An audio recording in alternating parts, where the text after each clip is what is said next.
Harvey Muiz lahir pada 30 November 1985.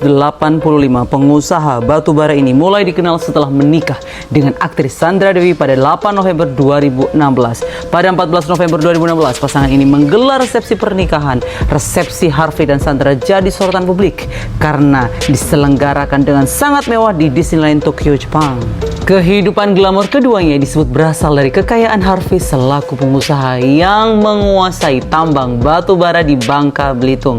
Pada 27 Maret 2024, Kejagung menetapkan Harvey sebagai tersangka kasus dugaan tindak pidana korupsi dalam tata niaga Komunitas Timah Wilayah Izin Usaha PT Timah Tbk tahun 2015 sampai 2022. Atas perbuatannya, Harvey divonis 6,5 tahun penjara. Wow, untuk 271 triliun hanya 6,5 tahun penjara. Kasus korupsi terbesar di Indonesia selanjutnya adalah menyeret konglomerat Surya Darmadi. Ini menjadi salah satu perbincangan hangat pada 2023. Kasus ini disebut-sebut sebagai skandal korupsi terbesar dalam sejarah Indonesia karena diduga menimbulkan kerugian negara sebesar 87 triliun. Wow, tapi tidak ada apa-apanya dari kasus 271 triliun sebelumnya. Kronologi kasus korupsi Surya Darmadi dimulai ketika Bupati Indragiri Hulu periode 99 sampai 2008 Raja Tamsir Rahman menerbitkan izin lokasi dan izin usaha perkebunan kepada 4 perusahaan PT Duta Palma Group, di mana Surya Darmadi sebagai pemilik PT Duta Palma Group tersebut. Namun, proses penerbitan izin tersebut dilakukan secara melawan hukum tanpa adanya izin prinsip dengan tujuan agar izin pelepasan kawasan hutan bisa diperoleh. Atas perbuatannya tersebut, Surya Darmadi divonis 15 tahun penjara.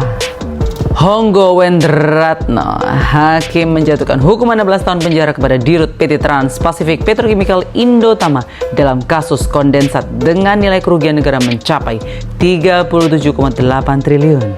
Hakim juga memerintahkan perampasan aset milik Honggo, menghukum terdakwa Honggo Wendratno dengan pidana penjara selama 16 tahun dan dibebankan untuk membayar denda 1 miliar, kata Ketua Majelis Hakim Rosmina saat membacakan berkas tuntutan di Pengadilan Negeri Jakarta Pusat Senin 22/6/2020.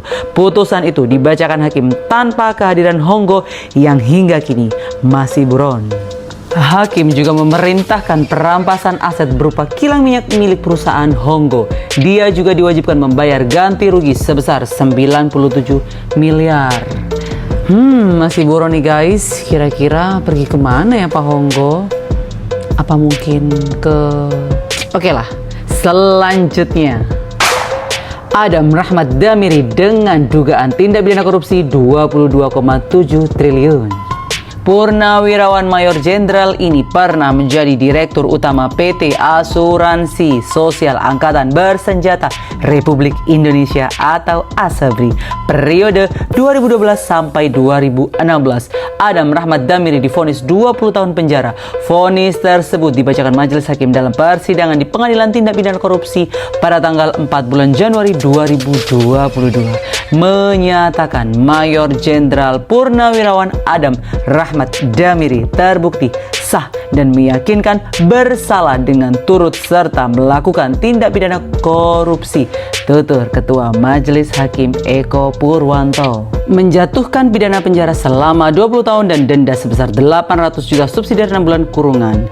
Vonis ini lebih berat ketimbang tuntutan jaksa yang meminta Adam divonis 10 tahun penjara dan denda 750 juta. Beni Cokro Saputro lahir pada 15 Mei 1969 di Surakarta. Dia merupakan Direktur Utama PT Hansen Internasional. Nama Beni Cokro terseret dalam kasus Jiwasraya dan ASABRI lantaran 2 BUMN asuransi ini menempatkan dana investasi besar di perusahaan propertinya. Kasus bermula saat Kejaksaan Agung kembali mendudukan Beni sebagai terdakwa kasus korupsi. Di kasus pertama, Beni dihukum penjara seumur hidup karena kasus korupsi 7 triliun dalam kasus Jiwasraya. Di kasus kedua, Kejagung menilai Beni korupsi Asabri hingga 22 triliun bersama sejumlah orang. Pada 12 Januari 2023, PN Jakpus menjatuhkan pidana nihil kepada Beni sebab Beni sudah dihukum penjara seumur hidup di kasus Jiwasraya.